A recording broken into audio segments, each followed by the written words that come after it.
We are live with the Next Level Show. We are back in action to drop you some fitness knowledge so you guys can continue to improve your life. Before we get into the episode, if you didn't know already, Mike does a fantastic job at doing the show notes. So you guys skip ahead and kind of save certain parts of the episode that you find most helpful and most interesting, or parts that you just kind of want to share it with someone. That's why we have them there, that we can navigate and know exactly what we're going to cover in this episode. Mike, how you doing? I'm doing well. How are you?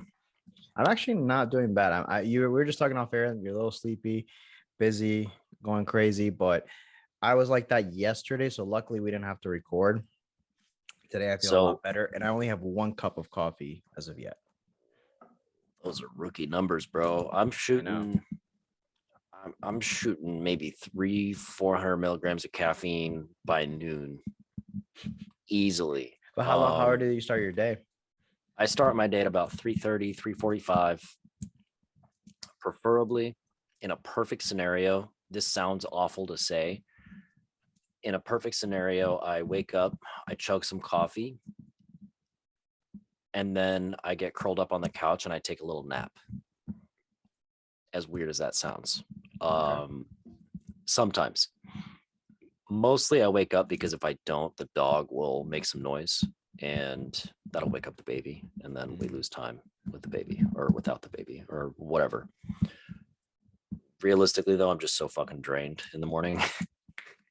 I take a little micro nap before the caffeine kicks in, and then I start the day. But I mean, it's 12:45 right now. I already have my 8 hours of standing as per my Apple Watch, and that's every day, except for the weekends.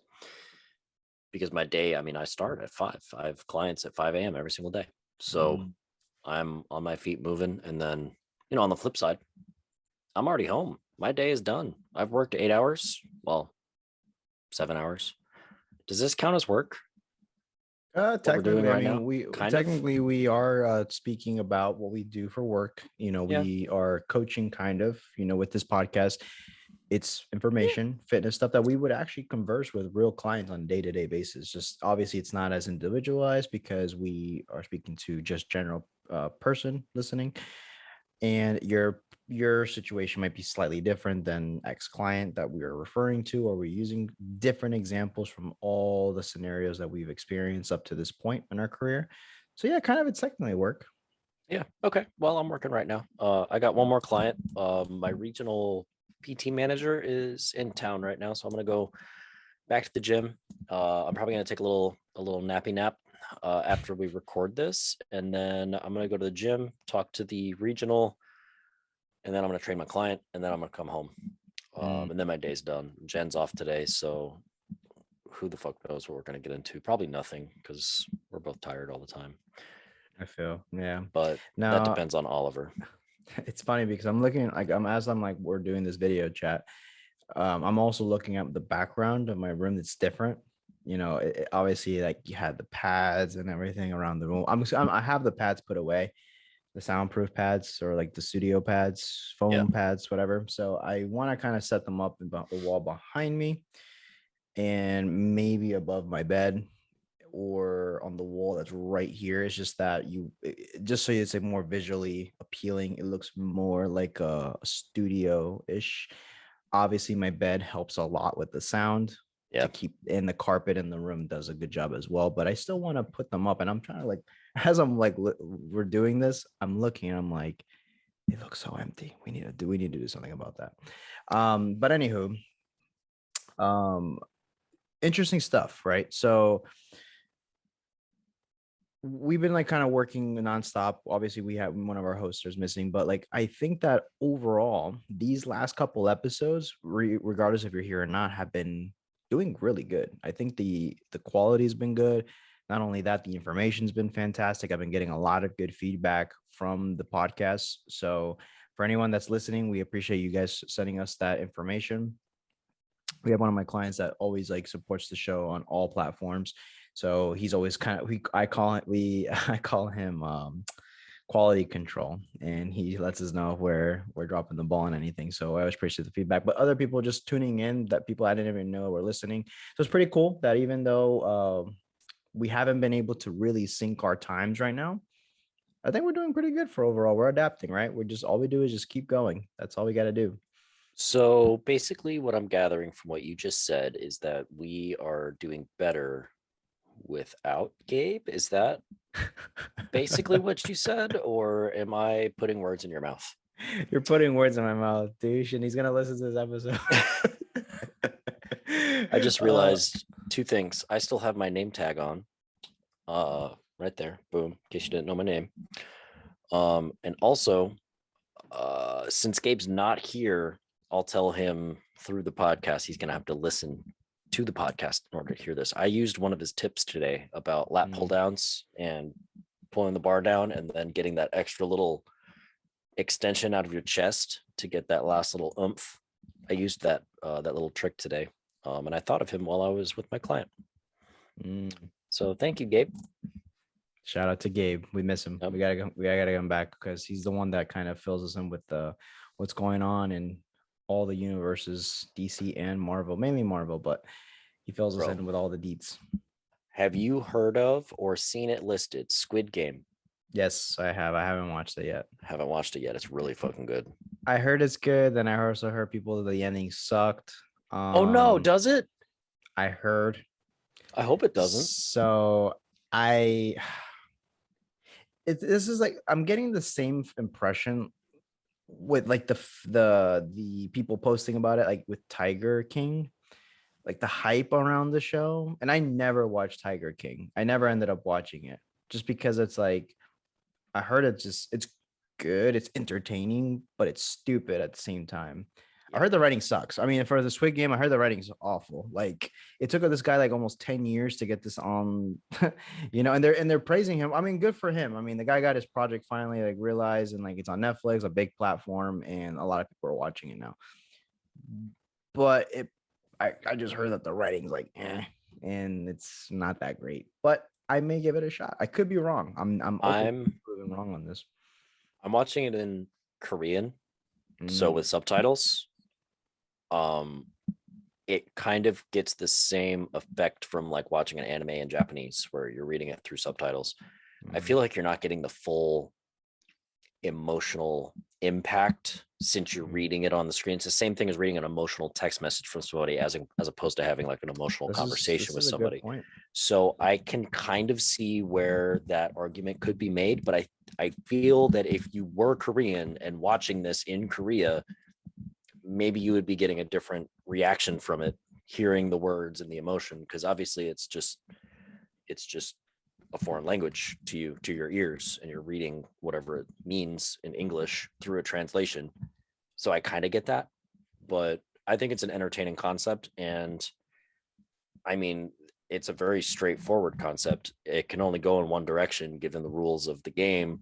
So the ending so far, I don't know how many episodes I have left.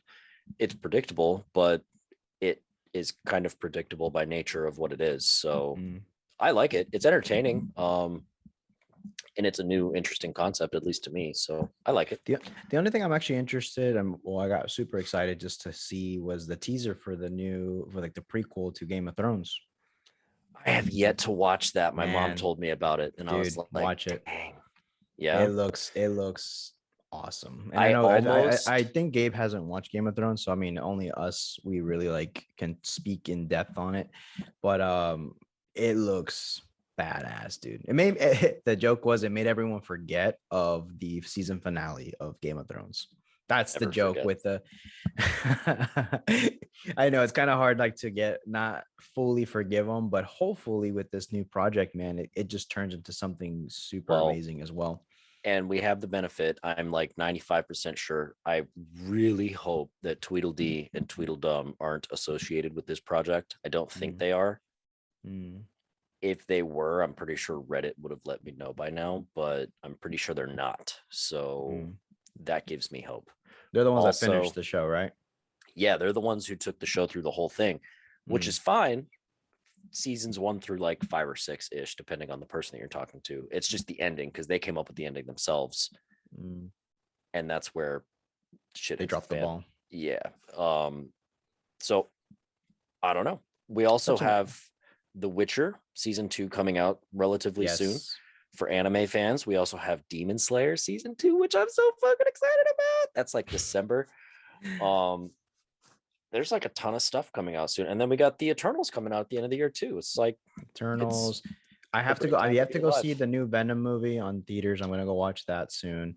Yeah, I do got to see Tom Hardy just killing it with his character. I think he did a fantastic job. A lot of people may have disliked it. I think you're dumb, but that's just me.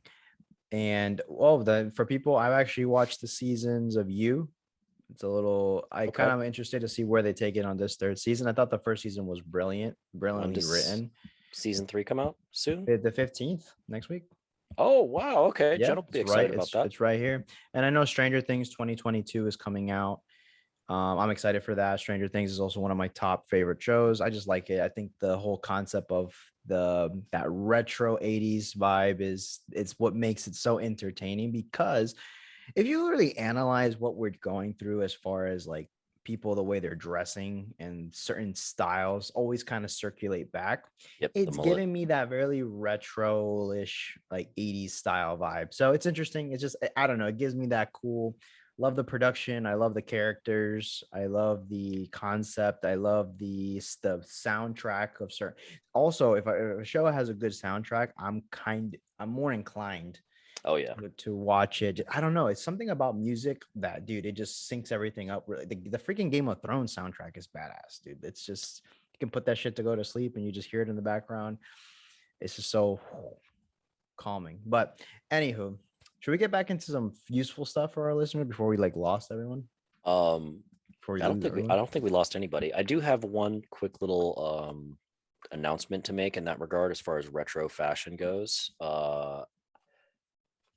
The mullet is officially back. I don't know if you have I've seen that. noticed. Mhm. Yeah, at the gym in the afternoons when all the youngins are there, there's fucking mullets everywhere. Yeah. And I am so excited. I love seeing it, dude. There's one Instagram or like TikTok guy that I follow his videos just because they're just silly. And like there's some people I follow just because of the entertainment purposes. Forget his name. I think his name is Max something, Max Lifts or something. And he looks exactly like the guy in Stranger Things, the brother with the mullet, and he like smokes cigarettes and he's hitting on the mom. Oh yeah. Yeah. Oh, dude, I'm gonna send it to you on DM. It's a short little like 3-second clip, but it's so funny. The way this guy literally like looks very identical to this guy. It's just hilarious. But yeah, no, I know a couple people that are doing the mullet style haircut. Bro, to be honest, I did that style ish. It was like in 2007 ish to 2010.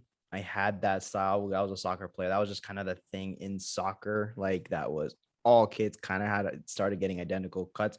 I started doing it when there was not me and another friend of mine. We had it, and not many people in our school had it. But in Colombia, I'll be honest, that thing has always existed. That cut for some reason has always been around. So what you'll see though are kind of more of the hoodlums, like the people that like are like, the young, like people just causing trouble, and like you can just tell they're troublesome people, right? They're hoodlums, and like they rock that, and that's how you identify like, oh, this dude's like he probably gonna rob me type thing. Like is that stereotype with that haircut. So it's been around in Europe too. Europeans have always kind of maintained that style in certain parts, I feel. Just looking at it from the styles, if you watch movies, you watch shows, it still floats. It's just now in America, I think we're adopting it again. We're just the everyday person's like, I'm gonna pull a mullet again, and we'll see what the next couple months and the years look like. Yeah. I missed that boat. Although I guess with balding, you're actually better off with a mullet. I don't know. Maybe I'll bust one out. Who knows? It'll take me a while. It'll probably not Brother, be in fashion anymore by the time I could grow it. Mike, I love you, but never do that, please. No, I'll stay bald with a big beard. I'm happy Yeah, with that. your beard is everything right now. It's like it's giving you life, and you're right in time for freaking almost Christmas coming around the corner. You can dye it white, bro. I don't or know just if I like would or diet. not diet, but like do something where it makes it Maybe look like more gray. yeah, I want it to be more gray. I'm actually on the right track. I'm getting more and more every day. Just from the stress and anxiety, baby. This is Exactly. this is perfect segue into what this episode is. So we have we're gonna be covering first part just briefly. We're gonna be covering self-care, and then we're gonna also add a different an additional topic to support this in a way that I mean I'm looking at it. I'm trying to think like what else can we add here? Exercise selection. We're gonna cover first self-care. It's gonna kind of trickle its way into exercise selection, and we're going to kind of explain the reasonings as why this is even relevant or why it should even be something that you should care about, right? In the name, self-care. It's for yourself. It's literally the thought process, the concept of literally taking care of yourself. You only have one body. You should do the most to make sure that you preserve yourself to navigate through life, to get through things, to be strong, to be healthy. Obviously, big thing. I know it's very sensitive for some people and maybe for not so others, but it's like the whole COVID situation. Like you never know when something like this craziness happens. The only thing you can do, you can't control what comes about in life, but just make sure that your body's in the best health that it can be. And you're going to have to follow some of these steps here. And it's going to give you more of a fighting chance, in my opinion. Obviously, there's medicine and everything else. That's a whole other thing that's out of our expertise. But things that you can do, everyone can do on a day to day, is have some form of self care. And first things first, that pops up on our list is going to be giving yourself the time to actually take care of yourself because I know many of you are probably a victim to this. I have been as well. We have allowed this to happen. I'm going to switch that word victim. We have allowed it to happen. And it's just allowing everything else to take precedent in our with our time versus scheduling segments in each day or in during the week that we dedicate to our personal well-being. And this is going to be a little bit outside of just working out, but this is also time like we're going to cover, is time to think, time to let your brain just process things, not being on your phone, not staring at a computer, just time to sit there and like 5 to 15 minutes of just quiet time. I know that you don't even need to necessarily power nap, but just sitting with your eyes closed in a quiet room, just laying down on your back or sitting, you feel almost a little bit of that boost of energy and that mental clarity kick in. So I think just really, even to the smallest degree, that can be a form of self-care. I'll let Mike kind of chime in here. Yeah, and I will say if you have children, if you are a manager or a boss, responsible for others in any way, shape, or form, this is like your worst quality without even meeting you, without even knowing anything about you. I know that you don't care for yourself enough because I've spoken to, I don't know, 200 people in the last couple of months. And that is the number one thing for parents is you don't have any time for yourself. Way back before you had kids, you were in shape, you were taking care of yourself, everything was good, and then you have kids and you're just slowly sliding down the priority list, and then you become more and more responsible at work. You have people under you that you have to worry about and care for and do whatever, slowly lower and lower and lower on the priority list. And now it's time to insert yourself back up there near the top. It doesn't have to be number one. I get that. I'll never be number one on my priority list ever again, but I'm also dealing with this on a personal level where I have like I was just talking to my manager about this earlier. I have like 35 clients right now, which is an insane number for me to think about and say out loud. I also have a child. I also have a girlfriend. I am not at the top of my own priority list right now. And like I said, I never will be, but this is also something that I need to get back on top of. And I am feeling the effects of being less cared for in my own personal way of self-care, and the time that I used to set aside for myself, I'm no longer doing because my schedule's been so hectic, which it's calming down. But it does make a really big difference. And the biggest thing that most people struggle with is that you don't realize how big of a difference it makes because it's been so long since you've had time to sit there and give a shit about yourself. As soon as you set aside, 5-10 minutes to close your eyes in a corner, just take some time for yourself, or schedule a workout, or take time out to, go and have yourself like a nice meal or whatever. just have you time, you forget how nice it is to just sit there and focus on yourself and be concerned with just yourself for just that little bit of time. Be selfish for a little bit. It makes a huge difference, and it makes you better at all of the other parts that you have to care about. It makes you a better parent, makes you a better boss, makes you healthier long term. I mean, there's so many good reasons to go about doing this. And again, I'm saying this from somebody that's not actively doing it. So bit of a hypocrite, but also I'm working on it as well. So We've covered that though. I want to make a quick a point here is that we've covered this about the, our priority triangle. We yeah. have, our physical fitness, or like our health. We have business, a career, job, etc. That can be on one point of the triangle, and then we also have the family, friends, and loved ones on the other one. Typically, like it was more family, and then like friends and all this stuff, but it's mainly your immediate family is there as well. And sometimes it's gonna be moving from point to point. You're never gonna be completely balanced. You can, it's not impossible, but it's really rare that you stay in that perfectly balanced place for very long. Typically, something starts to kind of pull. Not saying one is going to be best all the time. I mean, there's going to be moments that you unfortunately have to make decisions that you're going to have to prioritize different things. Now, I do agree with. I agree and I disagree slightly, and I think it's just the wording. I agree with. I know where you're coming from. It's the where you say, "I will never be the top of my priority list ever again." I think it's not what you mean is that you have your son, you have your girlfriend that you love them and you would do anything for.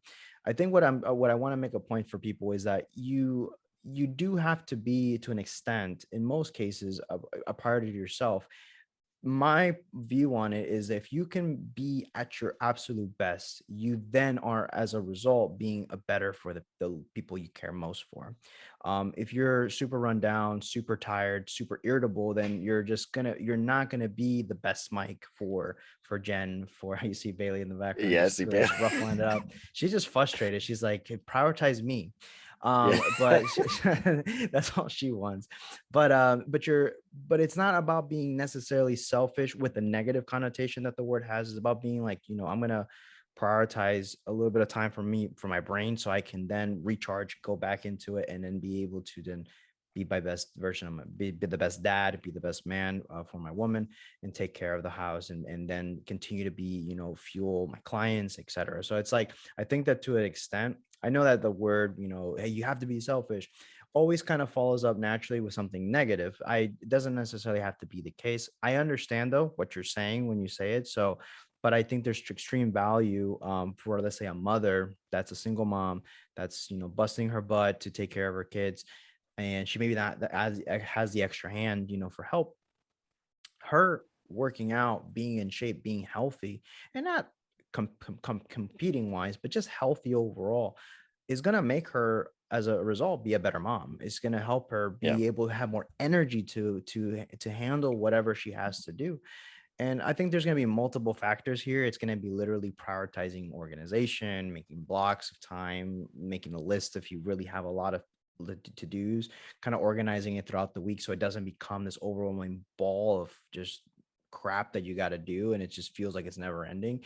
You probably will never get done, but as long as you're kind of making some points to take care of and handle things, I think that it can help a lot of people that, have a lot on their plate and they can't prioritize a six pack. Is not what we're saying about when you talk about self-care. But it's just obviously becoming aware of these things and taking some steps. Yeah, I guess it kind of becomes, you got me thinking about it. Yeah, a very good point. And I do kind of redact some of reading in between the lines of what I said, but it does. And I hate to pull this card, but I guess as a parent, your priority number one is pretty much automatically occupied in your brain, even if you Mhm. are putting yourself at the forefront and with those ideas and concepts in your brain of like, I'm going to take care of myself so that I can better care for my child, better care for my spouse, significant other, whatever, be better at my job. All of those kind of are your priorities, but also caring for yourself becomes a priority so that you can be better at your other priorities and all that kind of thing. So maybe we'll just be happy compromise and say, be in your own top five. Mhm. Yeah. And then, Well, what yeah, makes me think of Ben Pakulski's episode. I mean, I know he has a family as well, and he made a point that obviously there's certain values. I think it's you're categorizing them in the priorities, but they're actually your core values. Is like your son is like your in your family, your immediate family, Jen and your son are gonna be, I think, top value for you in your yeah, life is like what you're busting your butt for, right? If not, you wouldn't need to kill yourself every day working the amount that you do and do yeah, the stuff that you need to do. for There's sure. a driving factor. So yeah, no, well, I mean, however you want to put it, I just want to make it for the audience here is not thinking. I know some people won't say certain things because it makes them feel guilty, not you, but other people. But it's being okay with, hey, like it's okay to separate 30 minutes for yourself to work out 2 to 3 times a week. It's only 30 minutes out of the rest of the hours that you have through a week to handle things. And as a result, you're going to get so much out of that that it's going to bleed into being the better partner, being the better spouse, being the better whatever you do work wise. Like I said, it's not about going to the extreme on this one because it's not saying like if you're a person you got to bodybuild and you where your career is all that and you're gonna be on a very like extreme side of the spectrum. But we're talking about overall health. It's not about the extreme. You're probably, I'll be frank with people. You're not going to be the most aesthetically perfect person. You just won't because there's obviously a lot of other components that come into being to looking a particular way. But if you can handle like the big rocks, you're going to be okay there. But the next point that we can kind of cover is going to be hygiene and proper nutrition and sleep. I'm going to just kind of label those as point number two: hygiene, proper nutrition, and sleep. Um, hygiene, I know Gabe will appreciate this because we've talked about this. Like, you don't want to be a smelly ass or a stinky. What does he say? Like a stinky ass or whatever. Yeah, don't Like, be a stinky ass. you want to be being clean and taking the time to like and do certain things. Showering is basic, obviously brushing your teeth, maybe a very minimal, like for a dude, like a very minimal skincare routine. I mean, basically we just grab a bar of soap and just do everything with that and we're perfectly fine, right? We don't have to spend that much money. What But else no, do you like need I to just do? I know. But it's What like do you little mean? things.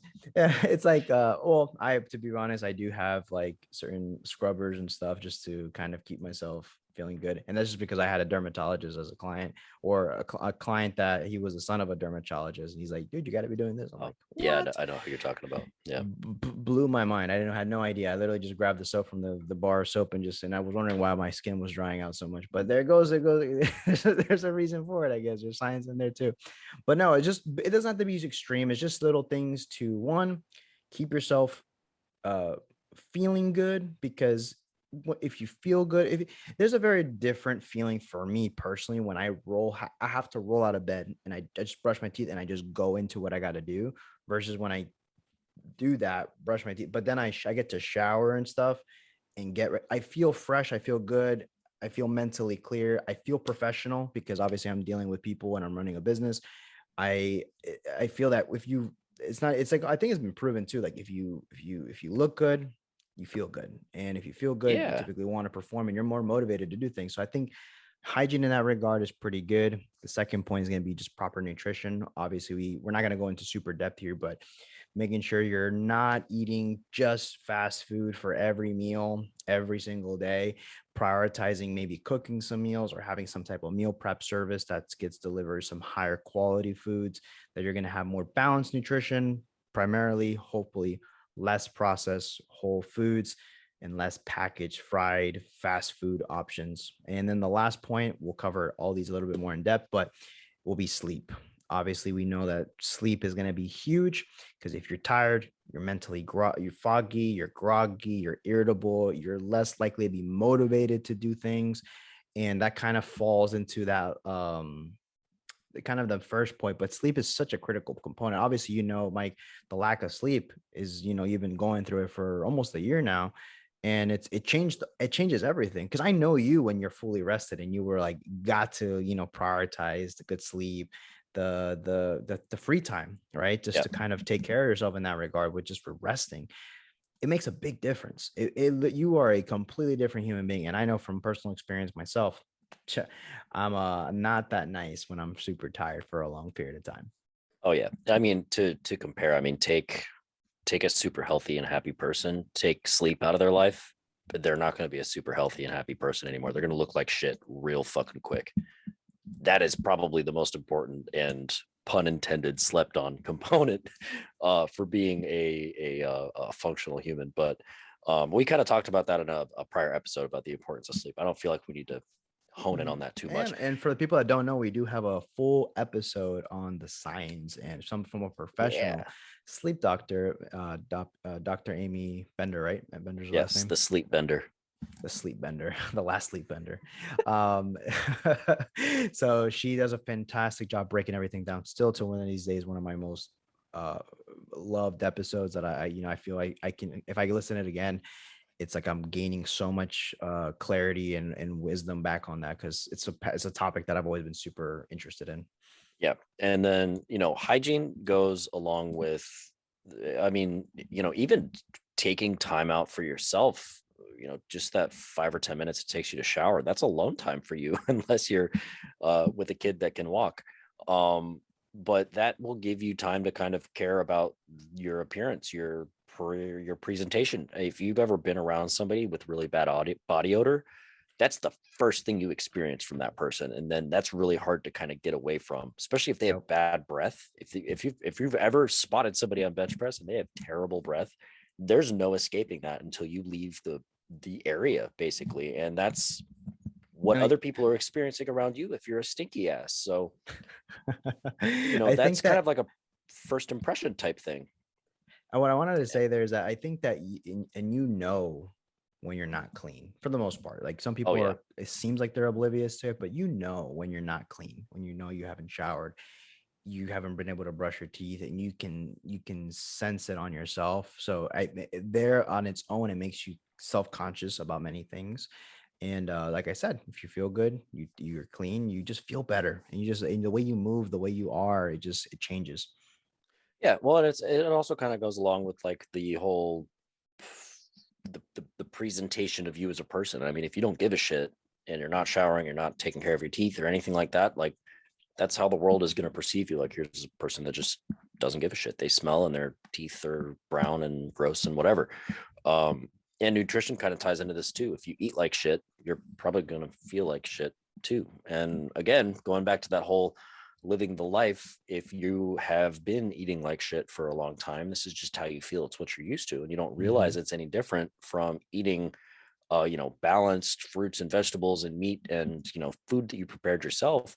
You don't realize how good you feel eating natural foods, drinking lots of water until you do it for a while. And then you're like, holy shit, I didn't realize I was supposed to feel like this whole time, and how much it really bogs you down. And that kind of just creates this perpetual cycle of like not really feeling good and not caring for yourself and so on and so forth. It becomes this perpetual motion machine of sorts. No, 100%, man. And I just wanted to kind of give a quick tip, because I know a lot of people are thinking, well, I don't have time for barely anything. Like you said, if you have children that can walk and they're still not independent, where you feel comfortable, it's almost like you're bathing and they're in there too, or they're right there. And it's just very hard for you to kind of get that escape even for 5 minutes. Um, when it comes to that, I mean, and I still believe there's solutions. I try to always look for solutions, even for my busy people, because I deal with a lot of like high level people, business people, professionals, and people that have families or single mothers. So my thing is always, how can we make this possible for you in a simple way, versus like where you're not spending so many additional time or extra steps. There's this big misconception that a lot of these things take a lot of time. And just a quick thing, I mean, obviously a shower, be a fit, you're in there, you're not just like standing under the water. But outside of that, right, when it comes to just even, I know a big thing for a lot of my single moms out there when I train them is that they feel that they don't look as good as they did before the kid or be back in the day. They don't feel confident. And I know it's a lot of times they're wearing like just baggy clothing and then just wearing the yoga pants all the time, which I think that these things are not necessarily a bad thing. But I will say this, even for my guys, this can kind of be for both, is you got to pick, simple, nice clothing, decent quality. Doesn't have to be very expensive, top of the line or flashy stuff.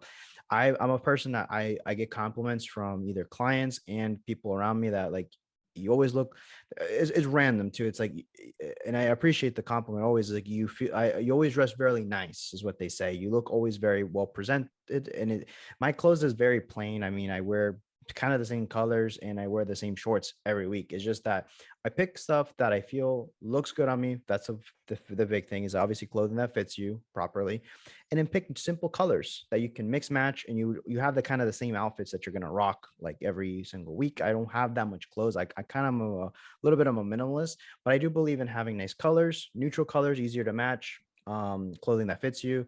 And you don't have to be, it doesn't have to be anything flamboyant. You don't have to be super in tune with fashion. It's just basic stuff that just fits you. It can make you feel a lot better when you have a t-shirt that fits you properly, or a pair of pants that don't have stains on them, and or just fits you, like I said, properly, and just decent colors that are easy to hide if there is a stain. So it's just little things like that that I've been able to even just advise everyday people, people I work with, that it makes a difference for me, and I know it can make probably a difference for you, the listener. Dress like you're going to Target, right? Don't dress like you're going to Walmart.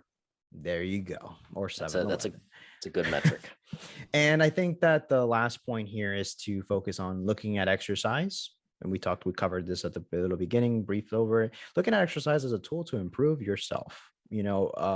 This can be from a strength component, this can be from an aesthetic component, this can be just from an overall health component. All these things are extremely valid, and use exercise according to what your goals are.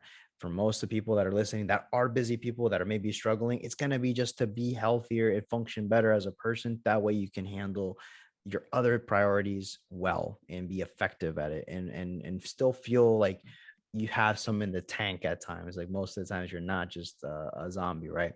But if you're someone that doesn't have that much on their plate, looking at exercise as a tool is still going to be a component, because you're not just exercising out of just like I hate myself, I'm disgusting, I'm going to do all the extreme stuff to get myself there.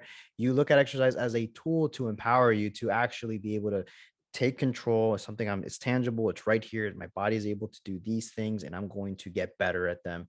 And as a result, you are going to get so many more benefits from it, and you're going to feel better. This is a form of self-care. Working out, I made a quote a while ago, working out when you don't feel like it, when you're tired and you hate it, is one of the most ultimate expressions of self-care, because you're doing something out of discipline, out of you knowing that it's not in the moment you feel great, but it's because the benefits come after. And that's a very powerful thing. I want to kind of leave my personal 2 cents on that particular point, Mike.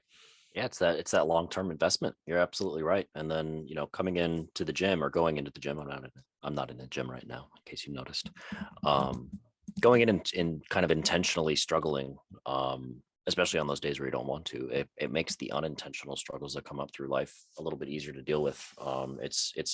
It's a form of stress. It's a self-induced stress of sorts, that yields you some long-term benefits. But when those unintended forms of stress come in, your body's a little bit better at handling it, thanks to exercise. And I'm speaking from self-experience with that. And anybody that has gone through the process, they know exactly what I'm talking about. It's just, I don't have any science-based facts to throw at you that back up what I'm saying, but if you know kind of thing, I guess. But there was another component that I was going to talk about on this. You have I think I just looked it up. It's like 10,080 minutes out of the week, 7 days. I don't know how many minutes that is per day, but if you're working out 3 times a week for 30 minutes each, that's 90 minutes out of the week. You still have almost 10,000 minutes available to you. I don't know how many of that goes to sleep and whatever else, but it's not going to take you that much time to get a good quality workout in. And kind of go to the exercise selection part a little bit. I mean, if you're spending your time, those 90 minutes out of the week, on good quality movement that's going to benefit you and get the most bang for your buck, then you really don't need too much more than that. I mean, you can get pretty good results with 90 minutes a week. And that being said, that leaves you with a whole lot of time that you can devote to being a parent, being a boss, being a spouse, all these other things that you have to go and do. Comparatively, having the other 10,000 minutes available, that 90-minute isn't really a big ask over the course of 7 days. I think that's super reasonable, especially if you look at it that way. Absolutely. No, I agree 100% with that. And I love that you brought that up because it's something that we've discussed on other episodes as well, and just conversations that we have to have with our clients. So absolutely. I think the other, just to kind of segue into the last portion of this, the exercise selection. Now, we kind of covered the first things about self-care. Now we're working on exercise selection. This is just a question that I get asked. And I think it kind of works well with this topic. It's besides just working out, obviously, if you can do something, it's better than nothing. But when it comes to exercise, I know a lot of people struggle even just with working out is because they don't know what exercise to pick when it comes to working out or their routine, especially if they're doing it all on their own. I highly recommend you hiring someone that can help you, and that you can learn as a result of following good programs. That's just my personal opinion. I think it's a good investment in anyone that's doing this. But if you don't, understanding kind of like what the purpose of why you're picking X exercise, and we're not going to cover in depth like every single exercise and what it does, but the reasoning behind picking exercises that are hard. Like I know the barbell squat, the deadlift, the barbell bench, and certain movements get a bad rap in like specific camps that they're not effective at building muscle, yada yada yada. I mean, I can anecdotally speak that I don't fully agree with that. I understand the context of the conversation, so I want to clarify. I do think that some people do better with different exercises. That I understand that for some clients, certain exercises are just very hard. It just doesn't fit their structure well, and it takes a lot of work. Now, I won't just completely dismiss this as like if you're someone that struggles with a squat or someone that struggles with a type of deadlift variation, you just suck at hinging or something. I don't think that you should completely just dismiss the exercise as a bad exercise and avoid it and just do isolation movements for that area alone. I think that there is value in picking one or two or three exercises throughout the week that you are not really fluent at in because of the way your mobility is set up, the way you've been, standing and sitting your whole life, maybe makes the exercise a little bit harder. Normally, when you can execute any of these movements well, you will build muscle as a result. It's almost like a just a little bit of an effect. You're getting so much neural stuff happening in your brain. You're getting your CNS to fire a certain way. Then, if you're eating and doing all the other things, your body's just building muscle to support this new balance and skill. So I think that you need to set us time and pick one or two exercises. Don't pick all of them that you suck at and then be like, oh, I hate the gym because everything's so fucking hard. Like pick a few things even just for one workout, right? Pick one exercise that requires you a lot of skill to learn. And just obviously there's regressions, but the ultimate goal is to be able to say, you know what, I can barbell squat. Maybe I don't do it anymore that often because I'm a complete full-blown bodybuilder and I'm sticking, I'll do some squat variations, but I'm doing more leg press, whatever the case may be. But if you're the average person, being able to barbell squat will lend itself so much better in your life. I even have a shirt that I'm going to show you guys. They took an x-ray of my body and that's what came out. That's how I look. So it's, being able to squat is a fundamental movement that I think is good. And this goes over deadlifts and barbell and stuff. They have merit. So I think that picking things that you suck at so you can suck less has tremendous value. Yeah, and I mean I don't really have too much else to add, but I mean we're talking about like core components of exercise. There's really only what 6 movements that we really realistically do if we're just talking about compound movements. There's only so many things you can do: knee flexion, hip flexion, shoulder extension. I mean, there's only so much. And then these barbell movements are the most basic and widely accepted and available forms of those movements. I think to put to that point, just to put in I know where you're going with this, Mike. It's just, it comes down to these fundamental movements that we've talked about, even with other coaches.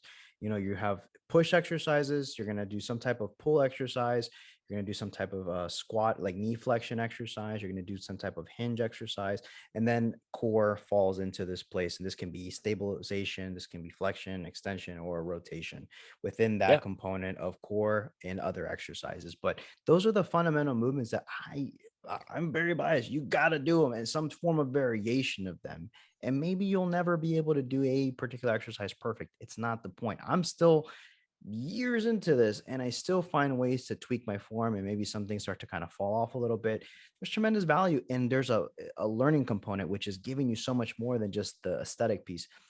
there's skills. Look at working out as simply not just burning calories. Look at it from a skill component, and you'll have a different association with these exercises. Yeah, well said. And so the last point to this, because this is going to be more of the brief section of it, is so we already kind of established that complete this missing exercise because they're hard and challenging. Get someone to help you, get someone to teach you, or look up content from people that teach you how to overcome, because a lot of times, guys, you're more than capable of doing so. It's just that obviously you have limiting components such as your ankles, your hips, your certain tight muscles in your back, shoulders, etc. Like stuff that's just not functioning well because of the life that we live now. It's kind of teaching us to do all the stuff in a specific direction for long periods of time. So your brain, like anything, learns the patterns and it just kind of just wants to navigate the most simple way it can. It doesn't want to work hard. So you have to kind of break it out of its comfort zone. So the last point is just pick an exercise that you can challenge your muscles more intensely, but safely. Now, Yep. we already covered that some of these exercises like deadlift, squat, bench, those might be exercises that you can't, based on other components, balance, stability, mobility issues, lack of mobility, whatever. You're not going to be able to maybe push yourself as hard, right? You're not going to be able to go to that, 90% effort, 99% effort, because there's a high chance that you may hurt yourself. And this is what a lot of people fall into and why they have a bad association with exercise. Now, pick an exercise after you do a skill component thing. Pick an exercise that are going to be much better suited for your current structure or position that allows you to really challenge your muscles and really break a sweat from how much intensity you can put into it safely. I think this has a lot of value because it's going to keep you motivated in the gym. It's going to allow you to really see some progress, because there's nothing worse than feeling like, damn, I didn't do anything. Like everything sucked. There's moments that are going to be like that, and I don't think there's anything necessarily wrong. But I know a lot of you listening need that constant kind of that little bit of that endorphin rush of like, I accomplished something and I feel like, damn, I got a little sweat going. This is a way that I would do this for someone or advise someone. It's just after you do, say, a squat. We're covering the squat a lot. You do a squat, you've been practicing with the barbell, you're kind of working on your shoulders, your hips, your back, whatever. Everything's kind of doing good. The weight's not that heavy because we want to make sure that we're able to execute it. But then you go and hit like, a set of lunges, or you hit a set of, leg press, or you hit a set of leg extensions. It's something that's like, much safer. Even a lunge would be a little bit technical, but like a leg press or leg extension or leg curl, any type of like stable machine or hack squat bar, hack squat machine, you're kind of in a fixed position. You're able to exert the muscle after you've done a heavy skill component, and you can kind of just focus on feeling the muscles, getting that sweat break, getting that lactic acid buildup in your muscles where that you get that burning sensation, and you can walk out of that leg day feeling fantastic. I mean, it's just a way that I feel will keep you more motivated throughout this process as your continues to get better. Yeah, and you could use this as a portal to better movement as well. If you're selecting better exercises and challenging your movement patterns in more proprioceptive ways, I guess I would say, instead of doing a leg press and just kind of hopping on and pushing, you can practice your squat, work on depth. That'll help with your flexibility, mobility, range of motion. Your joints will probably feel better, maybe not necessarily while you're doing it, depending on the issue that you're working through, but over time, challenging yourself through that motion will give you better motion throughout your day-to-day life, especially if you're going from a barbell squat and then you're at your house and you're bending down to pick something up off the ground. You're moving a lot better, you're moving a lot easier. The deadlift comes to mind on this. Most people don't like deadlifts because they have tight hamstrings, and it hurts their back because they're picking it up with their back because their hamstrings won't let go of their hips. You can use that as a portal. Boom, loosen up your hamstrings.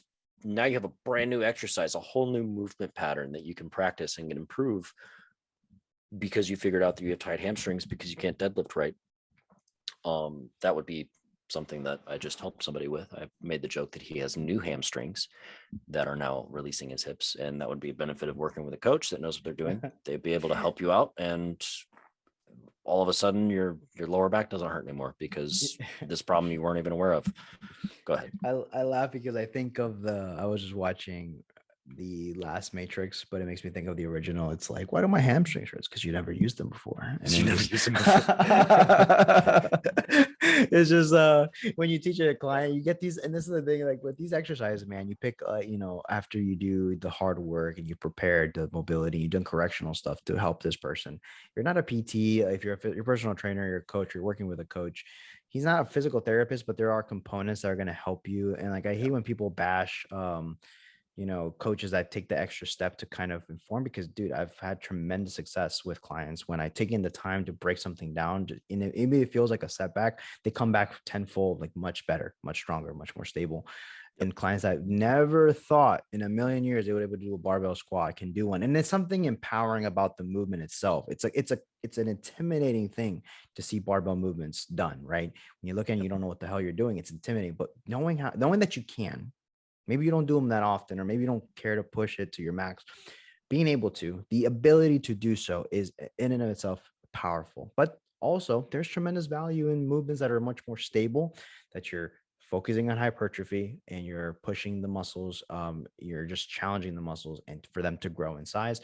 They're going to help you as well. And there's going to be some carryover to these components, as well as that as you're learning skills to Mike used the word proprioception. All that means is moving your body through space.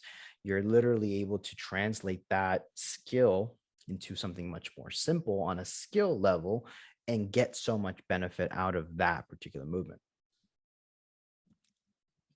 I concur. What I know when you say I concur is kind of like when we were able to wrap up this episode. We did a fantastic job, I think. Yes, I agree. Not to toot my own horn or your horn. I'm actually ill prepared for this outro, so stall so I can find something that's funny for me to say. Stall, testing one. No, I mean, just to kind of, I guess, put this a nice little bow on it, guys.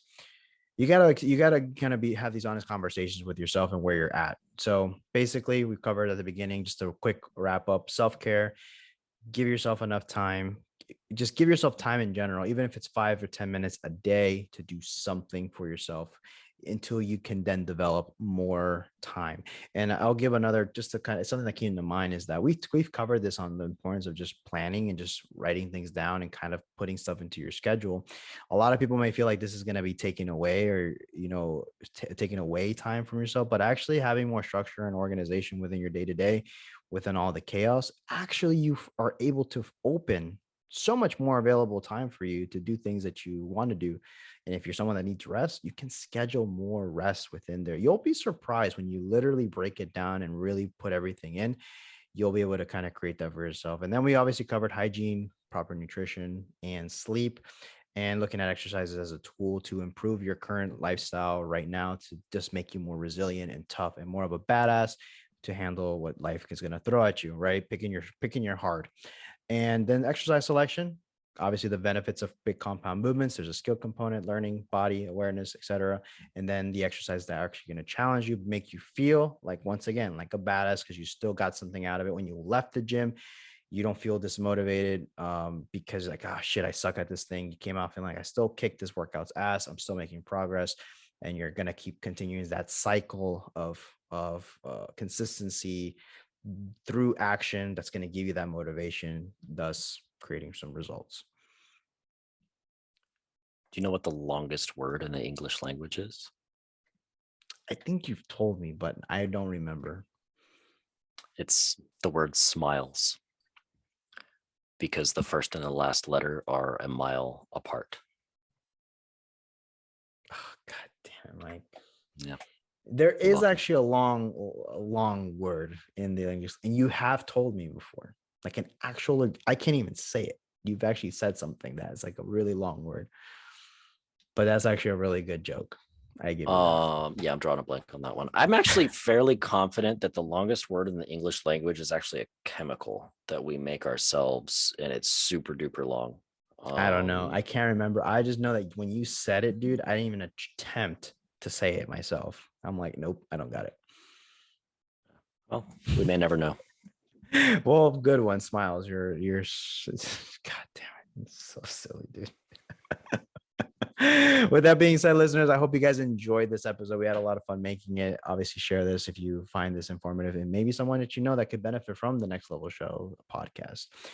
If you're watching this on YouTube, go ahead and make sure to subscribe to the video before you leave. Give this video a thumbs up if you haven't already, and leave us a 5-star rating and review for listening to any other platforms.